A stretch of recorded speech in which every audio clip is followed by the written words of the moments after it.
बिस्मिल्लाहिर्रहमानिर्रहीम। अस्सलाम वालेकुम। जी स्टूडेंट्स, लास्ट क्लास में हमने चैप्टर 13 कंप्लीट किया था, जो कि हमारा सेकेंड लास्ट चैप्टर था। आज हम अपना लास्ट चैप्टर स्टार्ट करने लगे हैं। फर्स्ट लेक्चर में अभी हमारा जो 2 लेक्चर रिमेनिंग है, इसमें हमारा जो आज ये वाला लेक्चर है इसमें हम थ्योरेटिकल पार्ट कंप्लीट करेंगे और इंशाल्लाह नेक्स्ट क्लास में हम इसका न्यूमेरिकल पार्ट कंप्लीट करेंगे। तो चैप्टर है हमारे पास ऑपरेटिंग एंड फाइनेंशियल लीवरेज। सबसे पहले लीवरेज क्या होता है, सबसे पहले बात जो समझने वाली है वो है लीवरेज। लीवरेज क्या होता है? लीवरेज कहते हैं फिक्स कॉस्ट को यूज करना अपनी प्रॉफिटेबिलिटी इंक्रीज करने के लिए। That is called leverage. कि आप अपनी फिक्स कॉस्ट को यूज कर रहे हैं किस मकसद के लिए? अपनी प्रॉफिटेबिलिटी को इंक्रीज करने के लिए। अब लीवरेज जो है वो 2 तरह की फिक्स कॉस्ट आप यूज करते हैं। एक को बोलते हैं ऑपरेटिंग लीवरेज।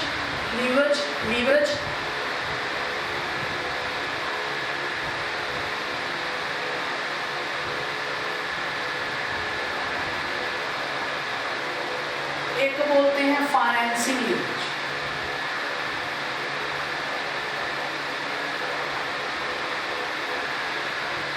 ऑपरेटिंग लीवरेज क्या होती है? अगर आप अपनी फिक्स ऑपरेशनल कॉस्ट को यूज करके अपनी प्रॉफिटेबिलिटी इंक्रीज कर रहे हैं, that is called operating leverage. लेकिन अगर आप अपनी फिक्स फाइनेंशियल कॉस्ट को यूज करके प्रॉफिटेबिलिटी इंक्रीज कर रहे हैं, that is called financial leverage.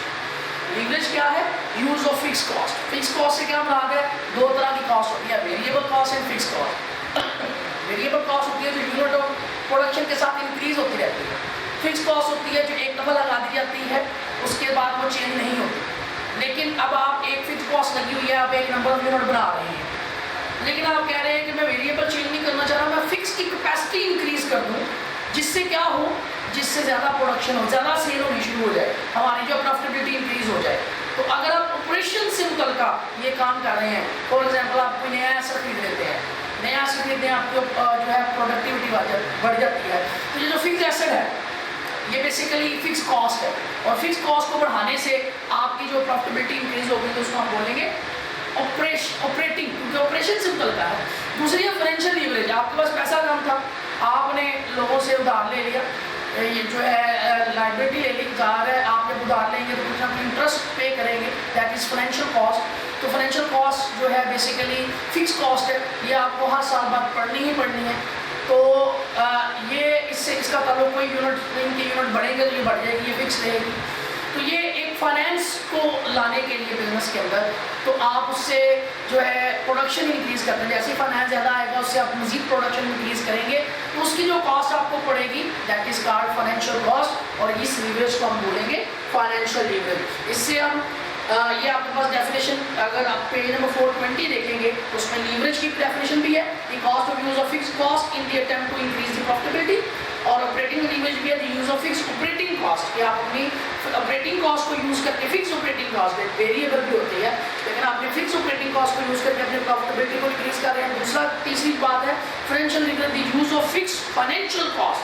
आप अपनी फिक्स फाइनेंशियल कॉस्ट को बढ़ाकर अपनी प्रॉफिटेबिलिटी इंक्रीज करते हैं, that is called financial leverage. अगर आपके पास बुक ओपन हो तो पेज नंबर 421 पर उन्होंने एक टेबल दिया हुआ है जिसमें आपको फाइनेंशियल लीवरेज कैलकुलेट करना सिखाई है। 2 तरह की फाइनेंशियल लीवरेज होती है, नंबर 1 ऑपरेटिंग, 2 तरह की लीवरेज होती है, number 1 operating leverage, number 2 financial leverage. ये कैसे कैलकुलेट करते हैं? इसके बाद हमारे पास जो है फार्मूले हैं। जो फाइनेंशियल लीवरेज है that is calculated by fix cost divided by total asset. Leverage को कैलकुलेट करने का फार्मूला है fix assets divided by total assets. एक और वे है that is called fix assets divided by sales. आप अपने सेल्स के अगेंस्ट भी देख सकते हैं फिक्स एसेट में क्या इंक्रीज हुआ है, आप अपने टोटल एसेट्स के अगेंस्ट भी देख सकते हैं कि फिक्स एसेट में क्या चेंज हुआ है। टोटल एसेट या टोटल कॉस्ट एक ही बात है। टोटल कॉस्ट के अगेंस्ट भी देख सकते हैं कि फिक्स एसेट में कितना इजाफा होगा। तो एसेट्स। तो ये हमारे पास एक लीवरेज कैलकुलेट करने का फार्मूला है, fix asset divide by sale जो है लीवरेज कैलकुलेट करने का फार्मूला है, जिसमें हम ये देखते हैं सेल के अगेंस्ट फिक्स एसेट में कितना इजाफा हुआ है, टोटल एसेट कॉस्ट के अगेंस्ट फिक्स एसेट में कितना इजाफा हुआ है। जितना इजाफा ज्यादा होगा that is called financial leverage, increase in financial leverage. तो आपके पास एग्जांपल दी हुई है जिसमें सेल भी है, ऑपरेटिंग कॉस्ट में आपके पास फिक्स कॉस्ट भी है, वेरिएबल कॉस्ट भी है। ऑपरेटिंग प्रॉफिट में आपके पास EBIT दिया हुआ है, ऑपरेटिंग लेवरेज रेशियो उसने कैलकुलेट करके दी है। तो same formula fix cost divide by total cost ये एग्जांपल में दिया हुआ है, इस तरह fix cost divide by sales दोनों तरीके से आप फाइनेंशियल लीवरेज जो है लीवरेज जो है वो कैलकुलेट कर सकते हैं। ये ऑपरेटिंग लीवरेज होगी क्योंकि आप ले रहे हैं fix assets, this leverage is called operating leverage. इसको ऑपरेटिंग लीवरेज क्यों कहेंगे? क्योंकि फिक्स एसेट कहाँ पे यूज होते हैं? ऑपरेशंस में, और सेल्स ऑपरेशन का पार्ट है। कॉस्ट जो है वो ऑपरेशन को इंक्रीज करने के लिए की गई है। तो ये जो लीवरेज है that is called operational leverage. इसमें कहीं भी इंटरेस्ट का जिक्र नहीं है, इसमें कहीं भी फाइनेंशियल कॉस्ट की बात नहीं है। अगर सिर्फ फाइनेंशियल कॉस्ट की बात करता तो फाइनेंशियल लीवरेज होता। अभी हम सिर्फ बात कर रहे हैं ऑपरेशन सिंपल का, यानी आप ऑपरेशन जो है कर रहे हैं, जैसे कि आप टोटल एसेट्स को यूज़ कर रहे हैं, फिक्स एसेट्स को यूज़ कर रहे हैं, उससे कितनी सेल्स हो रही है, तो इस लीवरेज को हम कहेंगे ऑपरेशनल लीवरेज। और फिर हम इसी तरह फाइनेंशियल लीवरेज कैलकुलेट कर लेंगे और फिर दोनों को जमा कर लेंगे, that is called total leverage. तो बेसिकली ऑपरेटिंग लीवरेज कैलकुलेट करने का फार्मूला है fix assets divide by total cost और fix asset divide by sales. इसमें हम एक एनालिसिस करते हैं that is called break even analysis. इस एनालिसिस को क्या बोलते हैं?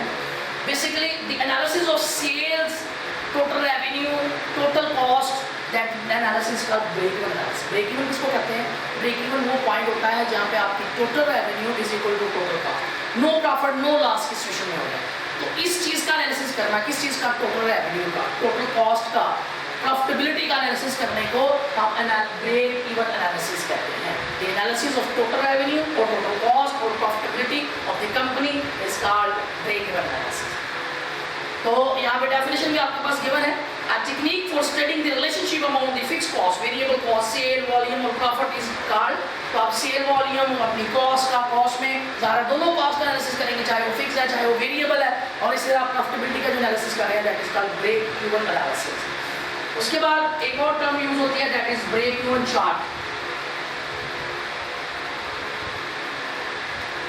जब आप एनालिसिस कर लेते हैं तो अपनी रेवेन्यू और कॉस्ट को लेकर आप एक चार्ट बनाते हैं जिसमें आप रेवेन्यू को शो करते हैं, कॉस्ट को शो करते हैं, फिर ब्रेक इवन पॉइंट फाइंड करते हैं अपनी प्रॉफिटेबिलिटी देखने के लिए, अपना लॉस सिचुएशन देखने के लिए। That chart is called break even chart. तो a graphical presentation, basically chart क्या है? Graphical presentation on the relationship between total revenue, total cost, profitability, production, so on. इन चीज़ों का जब हम एक ग्राफिकली प्रेजेंटेशन करते हैं that is called break even chart. और ब्रेक इवन पॉइंट आपको पता ही है, ब्रेक इवन पॉइंट किसको कहते हैं? वो पॉइंट जहाँ पे आपके टोटल रेवेन्यू, टोटल कॉस्ट आपस में बराबर हो जाए, that point is called break even. आपको ये जो ग्राफिकल प्रेजेंटेशन है वो कुछ बनाकर भी बताई गई है यहाँ, जिसमें आपके पास यहाँ पे क्वांटिटी ली गई है, यहाँ पे रेवेन्यू कॉस्ट पे ली गई है,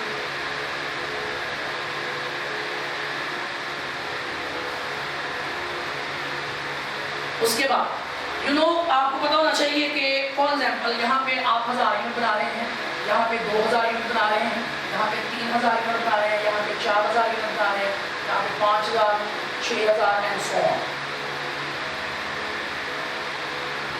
ये आप यूनिट बना रहे हैं। आपको पता है फिक्स कॉस्ट जो है वो सेम रहती है। लेट्स से यहाँ पे 50 है, यहाँ पे 100 कॉस्ट है, यहाँ पे 150 है, यहाँ पे 200 है, लेट्स से यहाँ पे 250 है, लेट्स से यहाँ पे 300 है, लेट्स से यहाँ पे 400। तो ये आपकी फिक्स कॉस्ट जो है वो फिक्स होती है, वो चेंज नहीं होती, that is called fix cost.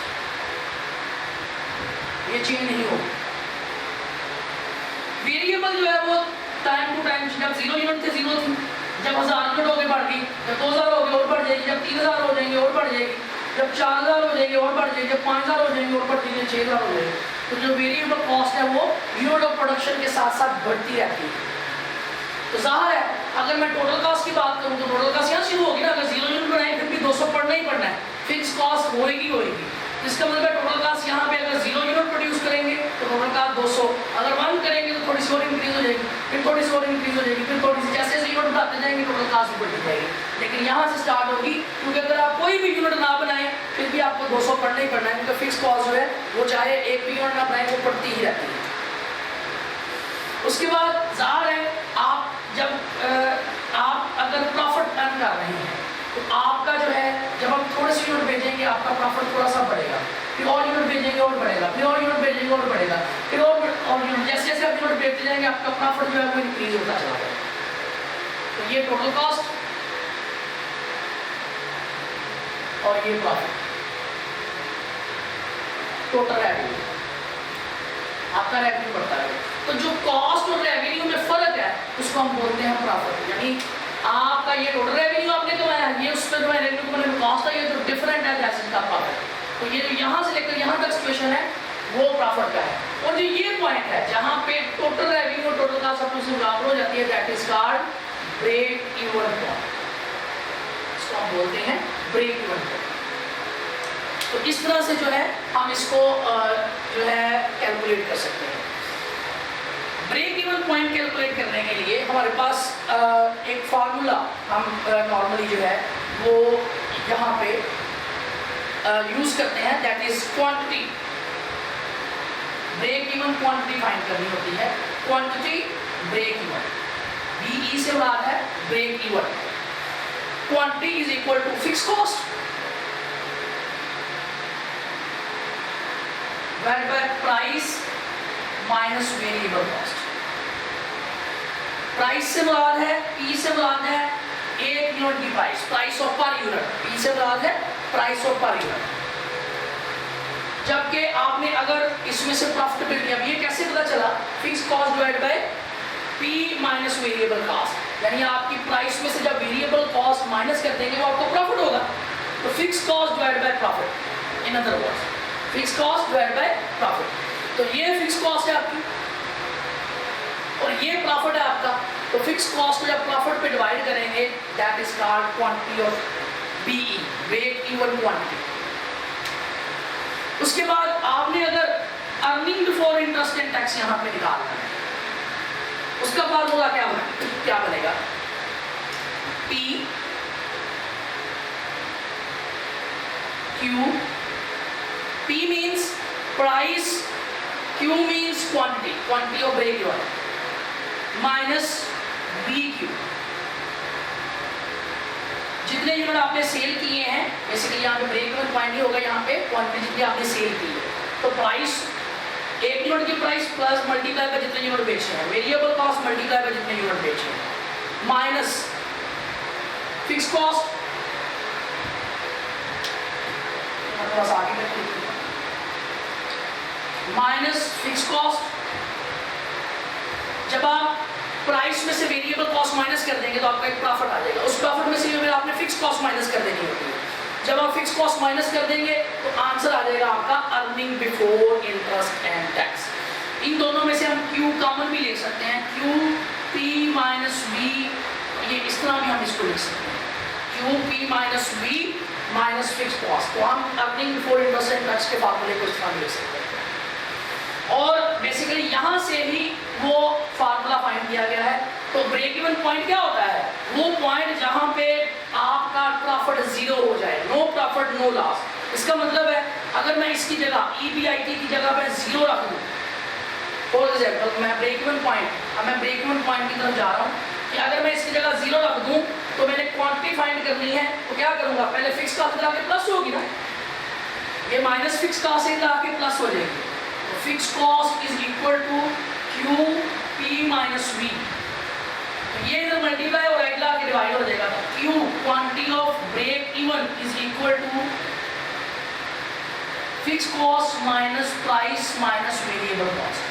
तो देखिए ये वही फार्मूला बन गया जो मैंने ब्रेक इवन का लिखवाया था।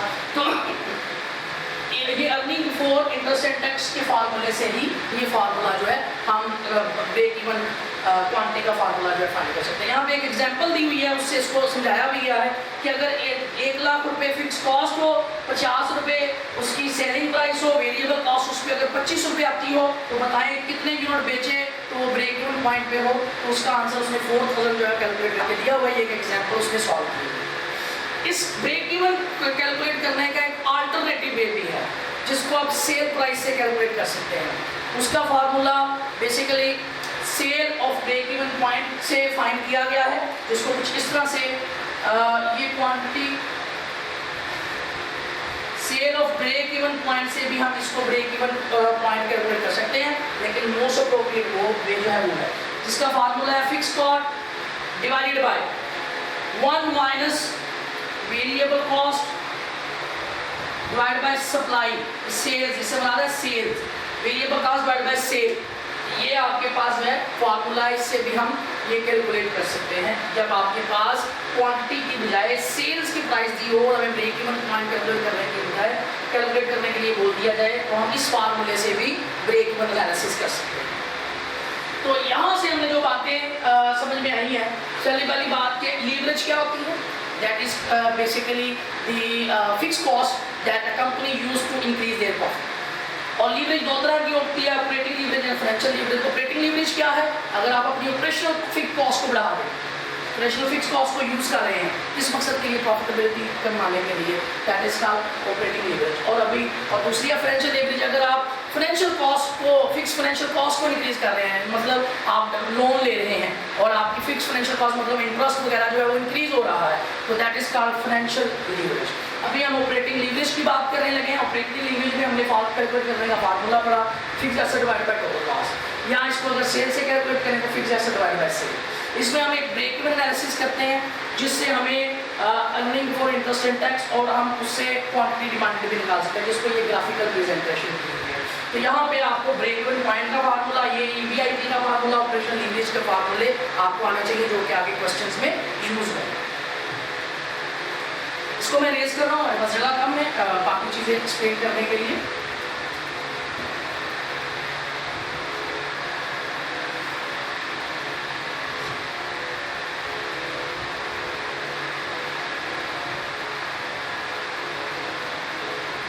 अब हमारे पास नेक्स्ट है डिग्री ऑफ ऑपरेटिंग लीवरेज।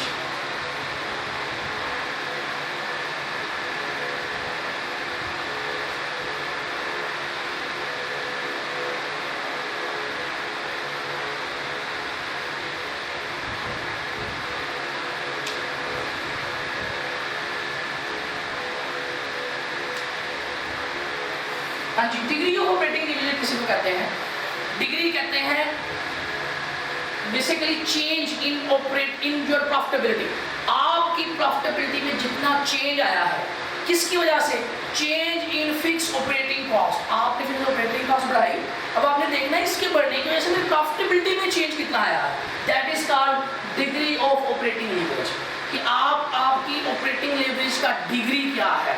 आप कहना मेरा टेम्परेचर कितना डिग्री है, कितना टेम्परेचर बढ़ गया है। तो यहाँ पे क्या है कि अगर आप operating cost, fix operating cost बढ़ाते हैं तो उसकी वजह से आपका प्रॉफिटेबिलिटी कितनी इंक्रीज हुई है, that is called degree of operating leverage. तो इसकी डेफिनेशन भी आपके पास पेज नंबर 423 पे गिवन है।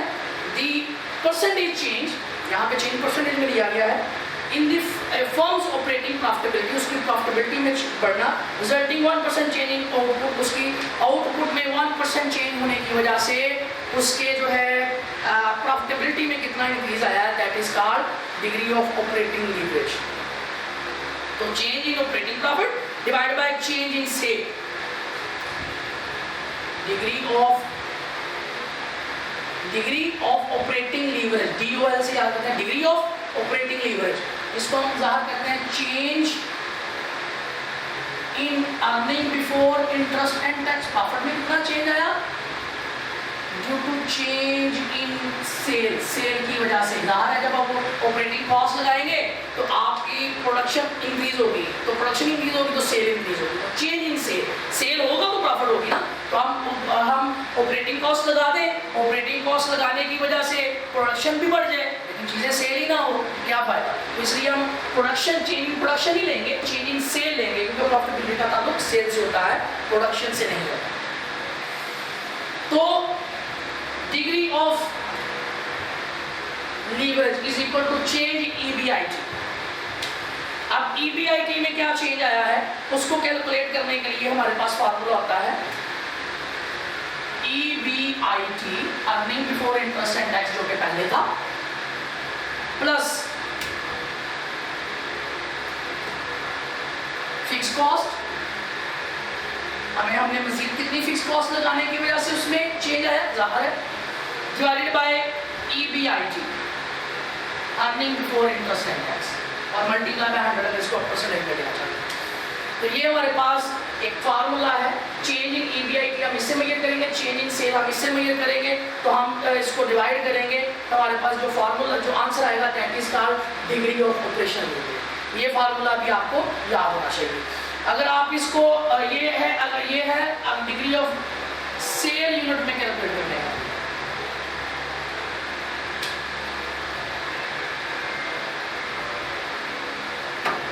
आगे नेक्स्ट है हमारे पास डिग्री ऑफ लीवरेज क्वांटिटी में कैलकुलेट करने का फार्मूला भी है। क्वांटिटी अगर आ जाए तो उसमें हम कैसे चेंज कर सकते हैं, उसका फार्मूला है क्वांटिटी जो आप पहले जो है पर डे सेल कर रहे थे, divide by quantity minus quantity of break even. ये भी एक फार्मूला है। अगर हमें क्वांटिटी में DOL फाइंड करना पड़े, अगर हमें सेल्स फिगर में कैलकुलेट करना पड़ जाए, तो हमारे पास ये फार्मूला। इन दो फार्मूलों से हम DOL यानी डिग्री ऑफ ऑपरेशन लीवरेज यानी change in EBIT due to change in sale हम फाइंड कर सकते हैं। इसकी एक एग्जांपल दी हुई है कि अगर हम पहले 4000 यूनिट प्रोड्यूस कर रहे थे, 4000 हमारी क्वांटिटी ऑफ हम 5000 यूनिट सोल्ड कर रहे हैं, जबकि हमारी ब्रेक इवन क्वांटिटी जो है वो 4000 है, तो हमें 5000 माइनस 4000 तो 1000 आएगा, 5 से 5 आएगा कि डिग्री ऑफ लीवरेज आपका 5 है। और अगर जो है 6000 कर दे रहे हैं, अगर आप यूनिट 5000 की बजाय 6000 सेल कर रहे हैं, तो 6 और यहाँ पे ब्रेक इवन वही 4000 हो जाएगी, तो डिग्री ऑफ लीवरेज 3 कम रह जाएगा। तो यूनिट ऑफ जो है क्वांटिटी इंक्रीज होने की वजह से आपकी डिग्री ऑफ लीवरेज जो है वो रिड्यूस हो जाता है, क्योंकि जितनी सेल बढ़ेगी उतना आपकी EBIT जो है वो रिड्यूस होना शुरू हो जाएगी। तो ये बात जो है, क्वांटिटी जितनी सेल बढ़ाते जाएंगे, इसी तरह क्वांटिटी जितना आप बढ़ाते चले जाएंगे उतनी आपकी सेल बढ़ेगी, जितना ये डिनोमिनेटर बढ़ेगा धारा उतनी वैल्यू छोटी आएगी, बड़ी थोड़ी आएगी। ठीक हो गया, यहाँ तक आई थिंक कोई प्रॉब्लम नहीं होना चाहिए। ये हमने अभी बातें की हैं सारी ऑपरेटिंग लीवरेज के हवाले से। हमने ऑपरेटिंग लीवरेज को क्या होता है ये बात डिस्कस की, उसमें हम ब्रेक इवन कॉस्ट का फार्मूला क्या है कैलकुलेट करने का, उसमें हमने ब्रेक इवन पॉइंट कैसे जो है क्वांटिटी में कैलकुलेट करना है, उसमें हमने EBIT कैसे कैलकुलेट करनी है, उसमें हमने DOL यानी डिग्री ऑफ ऑपरेटिंग लीवरेज कैसे कैलकुलेट करना है, ये चीज़ें हमने यहाँ तक सीखी। अब हमारे पास सेकेंड जो इसका पार्ट था that is called financial leverage. Financial leverage किसको कहते हैं, हमने बात की थी। फाइनेंशियल लीवरेज कहते हैं अगर आपकी फाइनेंशियल कॉस्ट जो है वो फिक्स फाइनेंशियल कॉस्ट इंक्रीज हो जाए आपने सेल ऑफ यूनिट बढ़ाने की वजह से, तो that leverage is called financial leverage. तो फाइनेंशियल लीवरेज बेसिकली यूज होता है involve in the fix financial cost, इसमें फिक्स फाइनेंशियल कॉस्ट जो है वो यूज होती है। इसमें आप अपनी फाइनेंशियल लीवरेज जो है कैसे बढ़ा सकते हैं, आप अपने कॉमन शेयर ज़्यादा इंक्रीज शेयर इशू कर दें, आप अपने जो है प्रेफर्ड शेयर को इशू कर दें, आप जो है बॉन्ड खरीद लें, बॉन्ड बेच दें, बॉन्ड बेच के उद्योगों से लें, कॉमन शेयर इशू कर दें, पैसे ले लें, फिक्स प्रेफरेंस शेयर इशू कर दें, पैसे ले लें, बॉन्ड इशू कर दें, पैसे ले लें, डिबेंचर इशू कर दें, पैसे ले लें। लेकिन जब जो पैसे लिए उनके अगेंस्ट कुछ ना कुछ पे नहीं करना आपने, कॉमन शेयर वालों को डिविडेंड देंगे, प्रेफर्ड शेयर वालों को डिविडेंड देंगे, बॉन्ड्स को इंटरेस्ट देंगे, डिबेंचर को इंटरेस्ट देंगे, that dividends and that interest is called fixed financial cost। तो आपकी फिर जब आप इशू करेंगे तो आपकी फिर फिक्स फाइनेंशियल कॉस्ट जो है इंक्रीज होगी, दैट आप जो इंक्रीज कर रहे हैं यूज कर रहे हैं उस फाइनेंशियल कॉस्ट को अपनी सेल बढ़ाने के लिए, तो इस यूज करने को हम कहते हैं फाइनेंशियल लीवरेज। फाइनेंशियल लीवरेज में हमारे पास जो कैलकुलेट करने के लिए हम ब्रेक इवन पॉइंट कैलकुलेट करते हैं that is called EBIT EPS break even analysis, earning before interest and tax, EPS से मुराद है earning per share.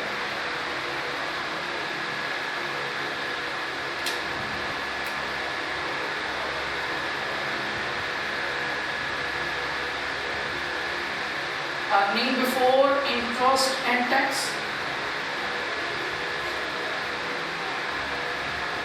Earning per share. ये हमारे पास दो एलिमेंट हैं जिनके अंदर हम ब्रेक इवन एनालिसिस करते हैं। Break even analysis, EBIT EPS break even analysis.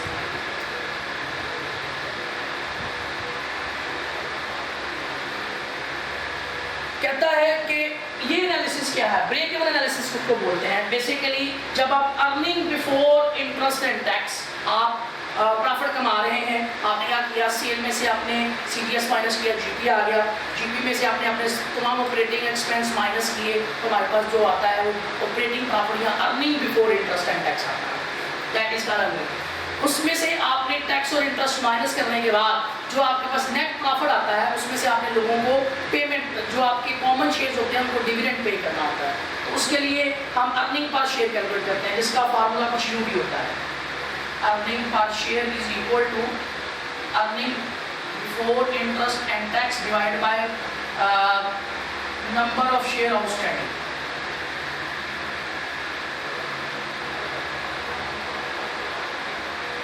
Number of share outstanding. तो ये बेसिकली हम कैलकुलेट करते हैं अपना, जब भी हम कैलकुलेट करते हैं, sorry, earning before interest and tax, earning after interest and tax, EAT, earning after tax. तो ये हमारे पास जो है एक EPS कैलकुलेट करने का फार्मूला। हम अगर इसको कुछ इस तरह लिखें तो गलत नहीं है, earning before, earning per share is equal to earning before interest and tax.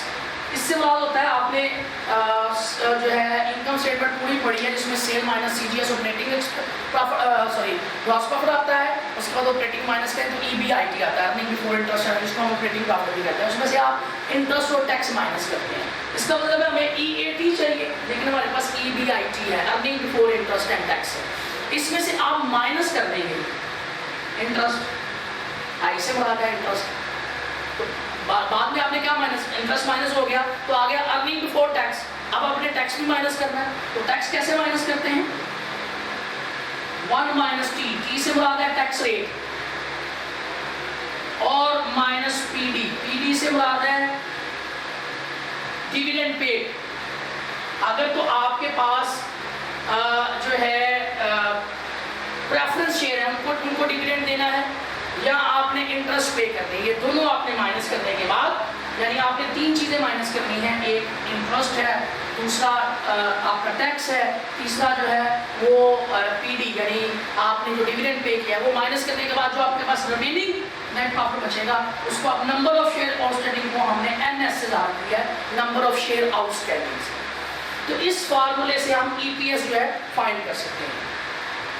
तो अर्निंग पर शेयर, यहाँ पे ब्रेक इवन एनालिसिस से मुराद है कि अर्निंग पर शेयर का EBIT के दरमियान ब्रेक इवन एनालिसिस कैलकुलेट करना, जिसको हम इस तरह से डिफाइन करते हैं, analysis the effect of financing alternative to earning per share. कहता है उस चीज़ का एनालिसिस जिसमें हम अर्निंग पर EBIT को EPS कैलकुलेट करने में जो हमें जो चीज़ें हमें फाइंड करनी पड़ती हैं, इन चीज़ों का एनालिसिस के अमल को हम EBIT EPS break even analysis भी कहते हैं, या द ब्रेक इवन पॉइंट। और ये हो गया एनालिसिस, जबकि ब्रेक इवन पॉइंट इसमें क्या होगा, the break even point is the EBIT level where EPS is the same for 2 alternative। कहता है वो EBIT का लेवल, वो अर्निंग बिफोर इंटरेस्ट का लेवल, जहां पे आपका EPS कोई 2 अल्टरनेटिव के लिए सेम हो जाए, उसको, उस पॉइंट को हम ब्रेक इवन पॉइंट कहते हैं।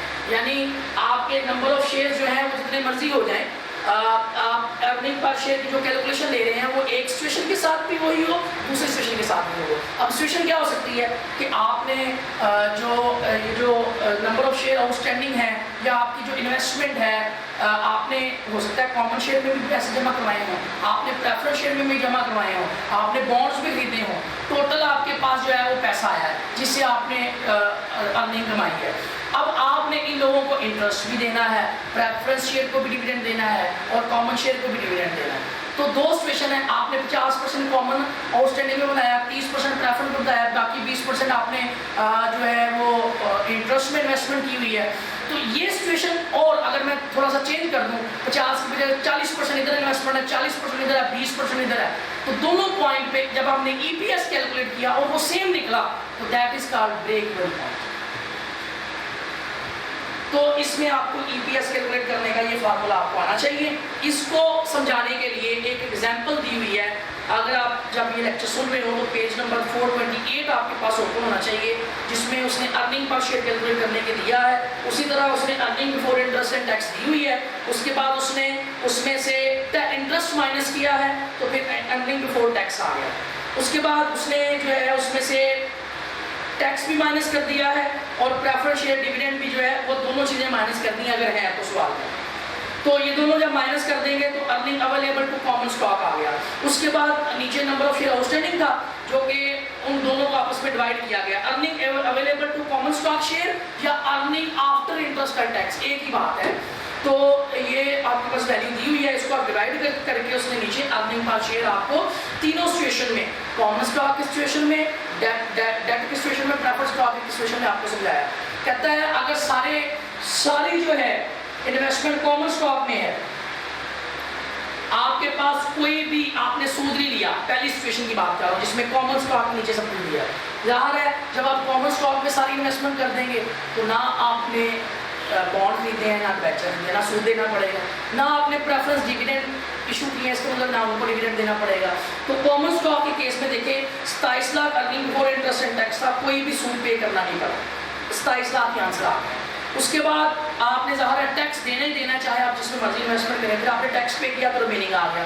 ज़ाहिर है इस केस में कोई प्रेफरेंस डिविडेंड नहीं है तो वो आपने नहीं कोई भी पे नहीं किया, तो यही आफ्टर इंटरेस्ट एंड टैक्स आ गया, उसको आपने डिवाइड किया, आंसर आ गया। जबकि अगर डेट के केस में आ जाए तो डेट के केस में आपको सूद देना पड़ेगा, तो पहले केस में हमने सूद माइनस किया, टैक्स तो माइनस करना ही करना है। अब इस केस में प्रेफरेंस डिविडेंड नहीं है, वो माइनस नहीं होंगे, तो 12,60,000 को आप 2 लाख में डिवाइड करेंगे।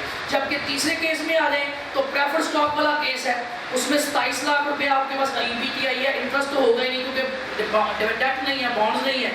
उसके बाद प्रेफर्ड स्टॉक को जो टैक्स है वो देना ही देना है।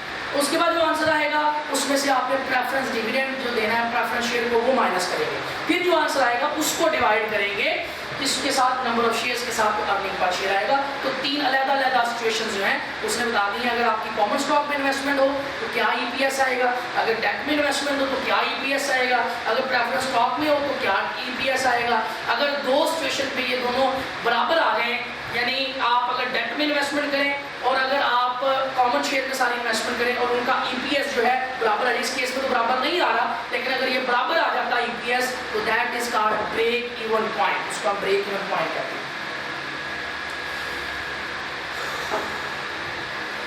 अब ब्रेक इवन पॉइंट किसको कहते हैं?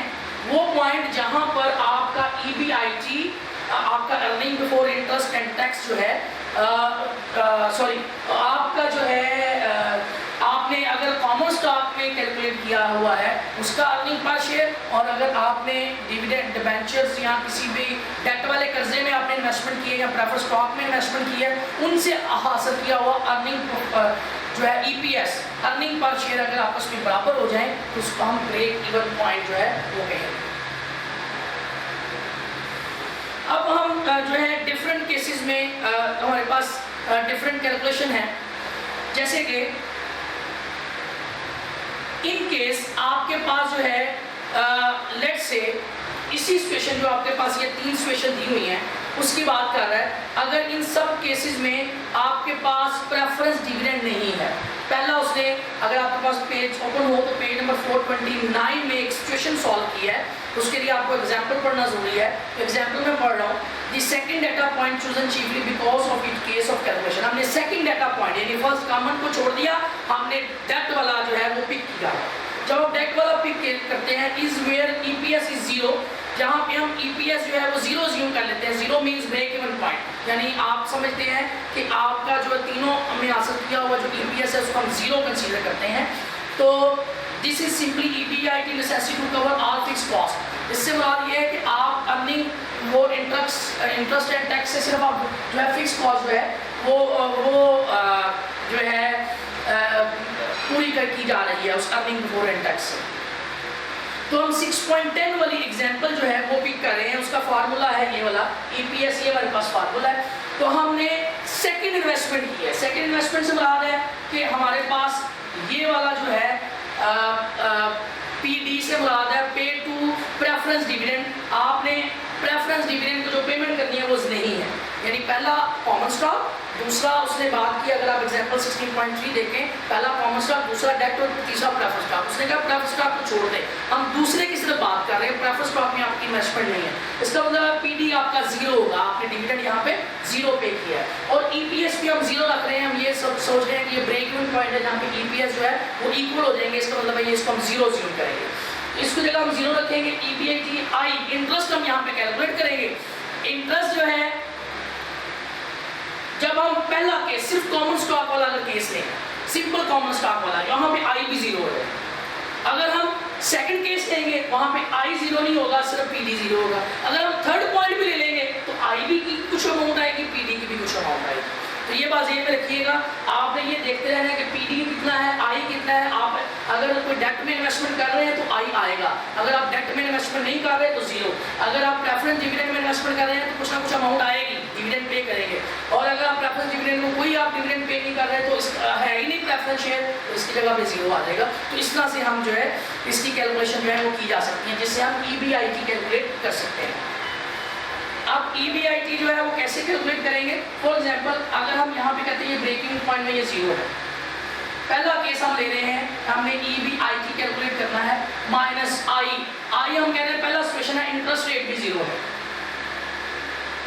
कुछ भी हो जाए टैक्स आपको पे करना ही पड़ता है, 1 माइनस टैक्स, जो कि टैक्स रेट इसने इसमें बताया था that is 40%, 0.40 minus preference dividend भी जीरो है। क्यों?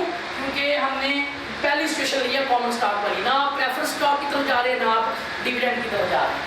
और डिवाइडेड बाय हमारे पास जो अमाउंट है that is called number of share outstanding. तो नंबर ऑफ शेयर यहाँ पे जितने भी होंगे, लेट्स से हमारे पास 2000 शेयर आउटस्टैंडिंग है, वो जब इधर आके जीरो से मल्टीप्लाई करेंगे ये जीरो ही हो जाएगा सारा। जब ये इससे ऑटोमेटिकली इधर आके मल्टीप्लाई होना तो ये जीरो ही हो जाएगा सारा। उसके बाद हम क्या करेंगे, इसमें से ये माइनस करेंगे, 0 is equal to EBIT minus 0, इसमें से ये माइनस करेंगे 0.60 आ जाएगा, माइनस 0 करेंगे तो ये EBIT अकेला रह जाएगा, ये भी माइनस 0 जो है वो सारे का सारा 0 हो जाएगा। ठीक हो गया? तो EBIT का फार्मूला हुआ EBIT, ये इधर मल्टीप्लाई है, इधर आके डिवाइड हो जाएगा, तो EBIT भी हमारे पास आंसर आएगा 0। तो कहते हैं जब आप EPS को 0 अज्यूम करेंगे तो आपका अर्निंग बिफोर टैक्स भी ऑटोमेटिकली 0 हो जाएगा। 0 ने से आप क्या है break even point, break even point से आप क्या है कि आपका अर्निंग बिफोर टैक्स और EPS जो है वो 0 हो जाएगा। तो इस तरह हम इसका ब्रेक इवन पॉइंट भी कैलकुलेट कर सकते हैं। जब हमने इंटरेस्ट और PD को 0 रखा और हमारा EPS को 0 अज्यूम किया हमारी पहली सिचुएशन में, तो हमारा सारा जो वैल्यू है वो EBIT जो है वो 0 कंसीडर होगा, that is called break even. इसी तरह सेकंड सिचुएशन को भी उसने रख के देखा है जहाँ पे उसने इंटरेस्ट कुछ ना कुछ अज्यूम की है और उसके बाद उसने PD को कुछ ना कुछ रख के सॉल्व किया। इन सेकंड और थर्ड सिचुएशन को भी रख के सॉल्व किया। एग्जांपल 429 वाले पेज पर मौजूद है, वो आप इसको पढ़ लीजिए। अब इसके बाद हमारे पास नेक्स्ट आता है in difference point determination.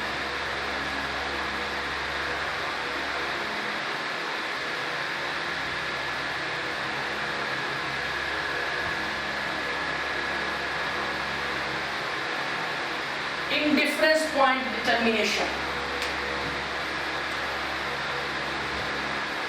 In difference point determination से मुराद है आपने 3 डिफरेंट टाइप ऑफ इन्वेस्टमेंट की। Number 1 common stock, number 2 preferred stock, number 3 dividend. अब आपने ये देखना है कि अगर ये एक मेरे पास 3 ऑप्शन है कि मैं कॉमन स्टॉक के साथ जाऊँ, प्रेफर्ड स्टॉक के साथ जाऊँ या 100% कॉमन स्टॉक के साथ जाऊँ, 100% प्रेफर्ड स्टॉक के जाऊँ, या 100% डेब्ट के साथ जाऊँ, या मेरे पास एक सिचुएशन है कि मैं 50% स्टॉक के साथ जाऊँ, 40% डिबेंचर के साथ, 50% प्रेफर्ड स्टॉक के साथ जाऊँ, 0% जो है डेब्ट के साथ जाऊँ। या एक और सिचुएशन है 40, 40 और 20 वाली है, तो मुझे किसके साथ जाना चाहिए?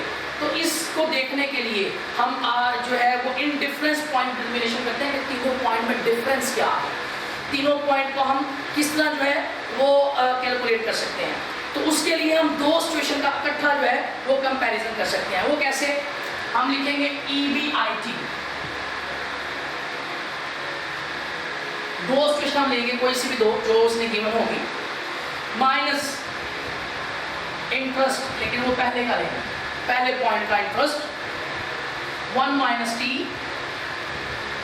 फार्मूला वही है जो हमने यहाँ पे यूज किया है, लेकिन दो का कॉम्बिनेशन हम करने लगे, minus preference dividend PD1 divide by number of share outstanding, और ये भी 1 ये हमने EBIT 1 और 2 दोनों का, और जबकि बाकी सारी चीजें जो है वो 1 के पॉइंट ऑफ व्यू से लेंगे। इसी तरह इज इक्वल टू EBIT 1 और 2, अब हम माइनस आई जो है वो सेकंड वाले लेकर लेंगे,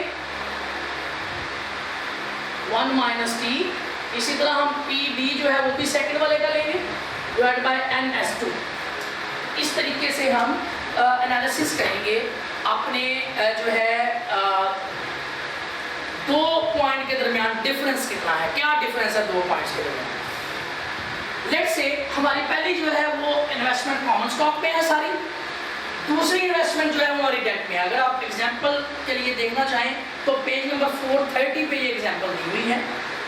पहले केस में उसने कहा है,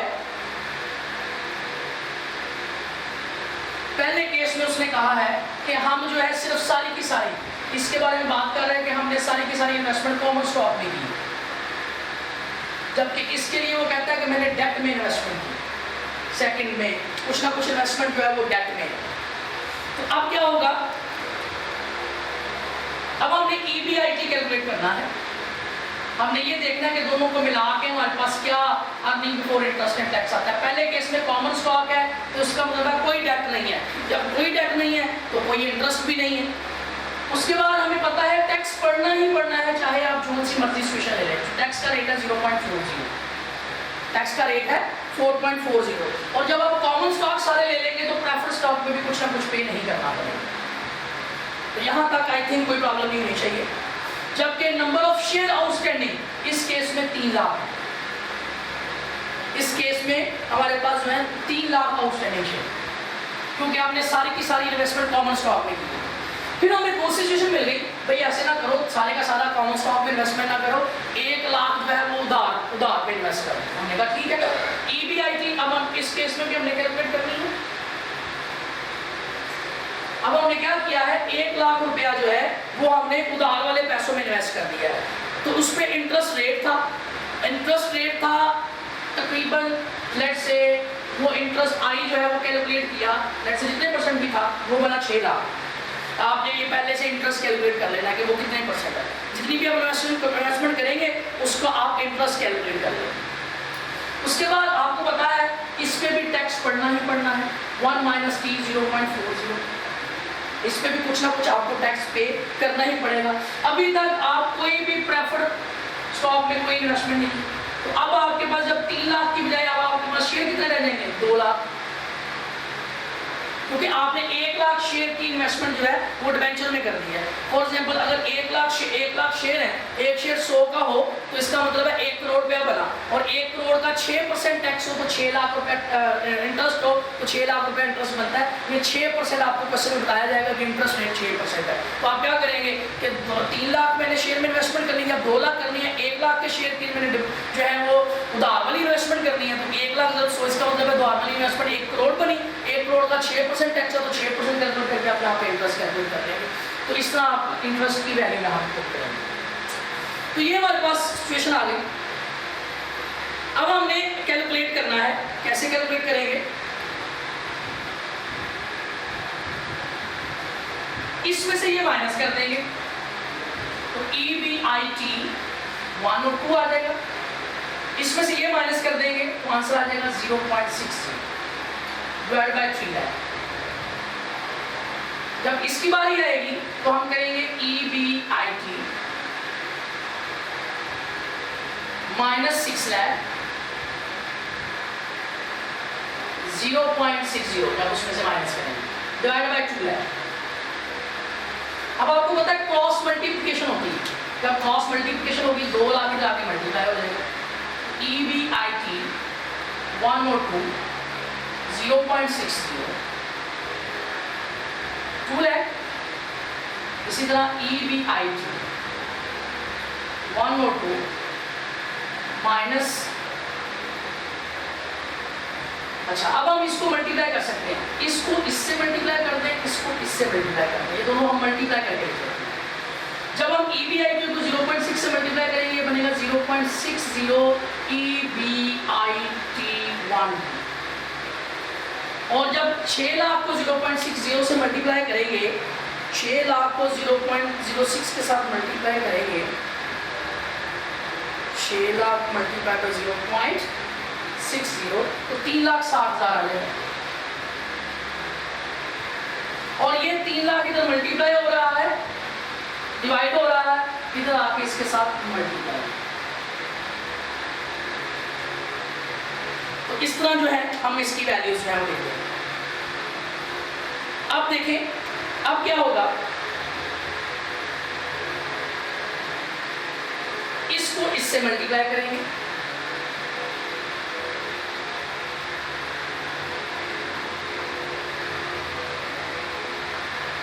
दो लाख मल्टीप्लाई बाय 0.60 तो ये बन गया 12 लाख।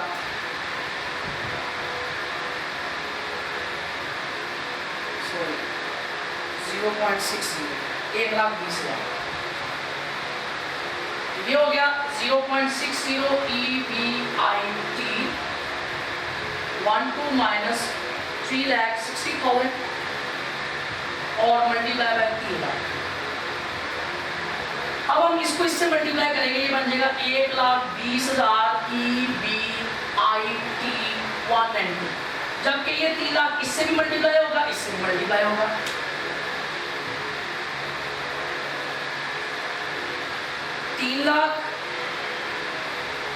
तीन लाख मल्टीप्लाई बाय 0.60 ये आ गया 1,80,000 EBIT 190 minus 3 lakh multiply by 3,60,000 ये बन गया 108 1 2 3 4 5 6 7 8 9।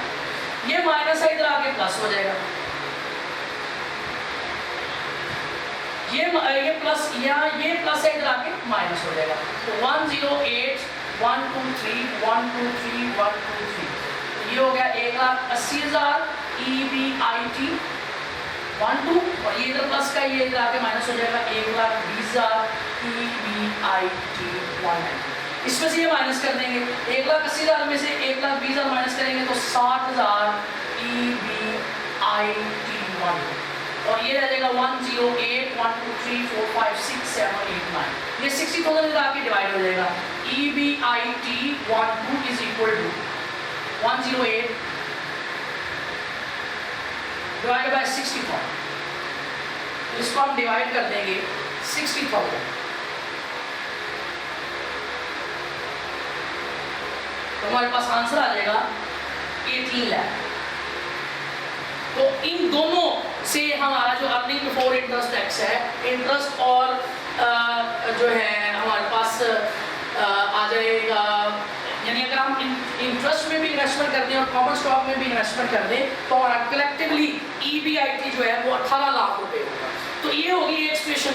इस तरह की कई सिचुएशन आ सकती हैं। आपको कहता है कि नहीं भाई ये आप ऐसा करें कि कुछ जो है कॉमन स्टॉक में कर दें, कुछ प्रेफरेंस स्टॉक में कर दें, तो वो सिचुएशन भी आप देख सकते हैं।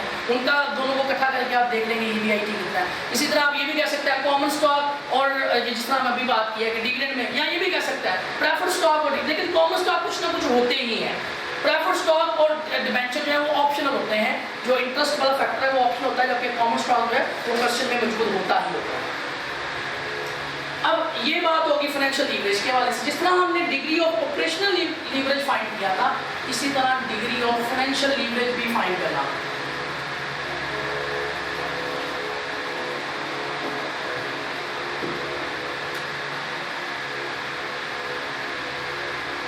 डिग्री ऑफ फाइनेंशियल लीवरेज, जिसको वहां पे DOL कहा था, यहाँ पे DFL कहते हैं, डिग्री ऑफ फाइनेंशियल लीवरेज। ये भी हम कैलकुलेट जो है कर सकते हैं। ये वो डिग्री ऑफ ऑपरेशनल लीवरेज क्या थी कि percentage change in the earning before interest and tax और earning due to change in sale, जबकि डिग्री ऑफ फाइनेंशियल लीवरेज क्या है कि percentage change in EPS, change in EPS, earning before earning per share, तो change in earning per share with respect to change in firms investment. तो हम firm के investment के change होने की वजह से EPS में क्या चेंज आता है, जो हम यहाँ पे कैलकुलेट कर सकते हैं। जो बात हमने की है वो है ऑपरेशनल लीवरेज के हवाले से और फाइनेंशियल लीवरेज के हवाले से। तो degree of percentage change in sale, change in sale, तो हमारे पास पहले था degree of operational leverage that is called change in earning before interest and tax due to change in sale, जबकि यहाँ पे क्या है डिग्री ऑफ फाइनेंशियल लीवरेज में change in EPS due to change in sale. तो ये दोनों में फर्क है, वहाँ पे यहाँ पे earning before interest and tax आता था, यहाँ पे EPS आएगा। जब हम इसको फॉर्मूले में लिखेंगे तो कुछ इस तरह से भी लिखा जा सकता है, degree of financial leverage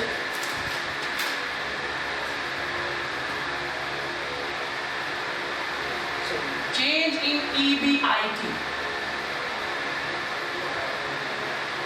change in earning before earning per share due to change in earning before interest and tax, यानी प्रॉफिटेबिलिटी में चेंज होने की वजह से अर्निंग पर शेयर में जो चेंज आता है that is called degree of financial leverage. मैंने गलती से डिग्री ऑफ टोटल लीवरेज लिख दिया। तो डिग्री ऑफ फाइनेंशियल लीवरेज क्या है, change in EPS, change in earning per share due to change in earning before interest and tax, that is called degree of financial leverage। इसको calculate कैसे कर सकते हैं, अगर हम इसको फॉर्मूले में लिखें तो DFL is equal to earning before interest and tax divided by EBIT minus interest। Change क्या कैसे आता है EBIT में, क्या आपने जो आपकी ओरिजिनल EBIT थी उसमें चेंज माइनस चेंज कितना है, चेंज किस किस वजह से आता है, इंटरेस्ट की वजह से और प्रेफरेंस डिविडेंड की वजह से चेंज आता है, और डिवाइड बाय 1 माइनस 3 और टैक्स पे करने की वजह से चेंज आता है। तो इस फार्मूले से आप कैलकुलेट कर सकते हैं DFL, degree of financial leverage. ठीक हो गया, earning before interest and tax, और जो चेंज आया earning before interest and tax में due to interest and preference dividend और टैक्स की वजह से जो चेंज आया है, इससे हम कैलकुलेट कर सकते हैं डिग्री ऑफ फाइनेंशियल लीवरेज। अब आ जाते हैं total leverage. The combination of both operational leverage and financial leverage is called total leverage. दोनों लीवरेजेस का कॉम्बिनेशन, प्रेफरेंस और फाइनेंशियल का और ऑपरेशन का, जो कहलाती है टोटल लीवरेज। अब टोटल लीवरेज में degree of total leverage DTL, degree of total leverage, ये हम कैसे कैलकुलेट करते हैं, ये उसी तरह change in EPS earning per share, जो है न्यूमरेटर सेम रहेगा, but change in sale, change in sale that is called degree of total leverage. इसको हम कैसे कैलकुलेट करते हैं, इसको कैलकुलेट करने का हमारे पास क्वांटिटी में फार्मूला है QP minus V, P minus V, P में से बना था प्राइस पर यूनिट, V से बना था जो है variable cost multiply by quantity divided by sale में चेंज। तो सेल में चेंज क्या होगा, QP minus V minus fix cost minus interest minus preference dividend divide by I minus T। इस फॉर्मूले से हम जो है DTL degree of total leverage जो है फाइंड कर सकते हैं। अगर हम इसको डॉलर में फाइंड करना चाहें, यह है क्वांटिटी में। अगर DTL को हम डॉलर्स में या सेल्स क्वांटिटी में जो है कैलकुलेट करना चाहें तो उसका फार्मूला होगा EBIT plus fix cost divided bye same EBIT minus I minus PD divided by 1 minus 3। ये फार्मूला जो है इसको हम यूज करेंगे कैलकुलेट करने के लिए डिग्री ऑफ टोटल लीवरेज। आगे हमारे पास टॉपिक है that is called cash flow ability to service debt. कहता है आपके पास कितनी एबिलिटी है कि आप अपने डेट की सर्विस चार्जेस यानी इंटरेस्ट वगैरह पे कर सकते हैं। इसको कैलकुलेट करने के लिए हमारे पास दो चीजें हैं। एक चीज हमें आनी चाहिए कवरेज रेशियो। कवरेज रेशियो क्या होती है? इंटरेस्ट कवरेज रेशियो भी इसको बोलते हैं। कवरेज रेशियो को इंटरेस्ट कवरेज रेशियो भी बोल सकते हैं। इससे बड़ा होता है कंपनी की वो अर्निंग एबिलिटी कि वो अपना इंटरेस्ट एक्सपेंस कितना अच्छा पे कर सकता है। Earning before interest and tax को कैलकुलेट करने का फार्मूला होता है EBIT divided by interest expense. उसने भी ये कहा है earning before interest and tax divided by interest charge it indicate the firm's ability to cover its interest charges. इसमें हम ये देखते हैं कंपनी की एबिलिटी कितनी है तो वो अपने इंटरेस्ट एक्सपेंस पे कर सकता भी है या नहीं। सेकंड इसमें जो चीज हम चेक करते हैं that is called debt service ratio. Second जो चीज इसमें आनी चाहिए that is called debt service burden या डेट सर्विस कवरेज। कवरेज भी इसको बोलते हैं, बर्डन भी बोलते हैं। इसको कैसे कैलकुलेट करते हैं? इसका फार्मूला है EBIT कि आप कितना interest earning before interest and tax कमा रहे हैं डिवाइड बाय इंटरेस्ट एक्सपेंस के साथ साथ आपने इसमें ऐड करना है सारा खर्चा। आपने इंटरेस्ट तो देना ही देना है प्लस आपने उसके पैसे भी तो वापस करने हैं। तो प्रिंसिपल अमाउंट, लेकिन इस प्रिंसिपल अमाउंट को 1 प्लस T टैक्स रेट से जो है 1 माइनस टैक्स रेट जो है वो डिवाइड करके जो वैल्यू आएगी उसमें इंटरेस्ट का एक्सपेंस प्लस करना है, फिर उसको EBIT पे जो है वो उसके साथ डिवाइड करना है। तो आपके पास जो है डेट सर्विस कवरेज आ जाएगा कि आप कितनी अपने प्रॉफिट में से आप कितनी एबिलिटी है कि आप उसका इंटरेस्ट के साथ साथ उसके प्रिंसिपल वैल्यू भी वापस कर सकते हैं या नहीं कर सकते। आपके अंदर इतनी एबिलिटी आपकी कंपनी के अंदर है क्या नहीं। तो ये हमारे पास फार्मूले हैं और पॉइंट्स हैं जिसका ज़रूरी है आपको प्रॉब्लम सॉल्व करने के लिए, जिसमें फाइनेंशियल लीवरेज कैसे कैलकुलेट करते हैं, उसमें ब्रेक इवन पॉइंट कैसे कैलकुलेट करते हैं, उसमें डिग्री ऑफ ऑपरेटिंग लीवरेज कैसे करते हैं। नंबर 2 फाइनेंशियल लीवरेज कैसे कैलकुलेट करते हैं, उसका ब्रेक इवन पॉइंट EPS के साथ, और लास्ट बात डिग्री ऑफ फाइनेंशियल लीवरेज कैसे कैलकुलेट करते हैं। उसके बाद degree of total leverage with quantity और विद सेल के साथ कैसे कैलकुलेट करते हैं। उसके बाद लास्ट पे आपको interest coverage ratio, debt service ratio, debt service burden आपको ये कैसे कैलकुलेट करते हैं आना चाहिए। अगर ये न्यूमेरिकल आते हैं तो आपको, अगर ये फॉर्मूले आपको ज़हन नशीन हो जाते हैं तो इंशाल्लाह आपको जो है इस चैप्टर पे न्यूमेरिकल करने में कोई प्रॉब्लम नहीं होगी। इंशाल्लाह नेक्स्ट लेक्चर में हम इसके न्यूमेरिकल पढ़ेंगे, वो हमारा लास्ट लेक्चर है। इंशाल्लाह उसके अंदर हमारे पास 6 न्यूमेरिकल हैं जिनको हम कवर करेंगे। Thank you.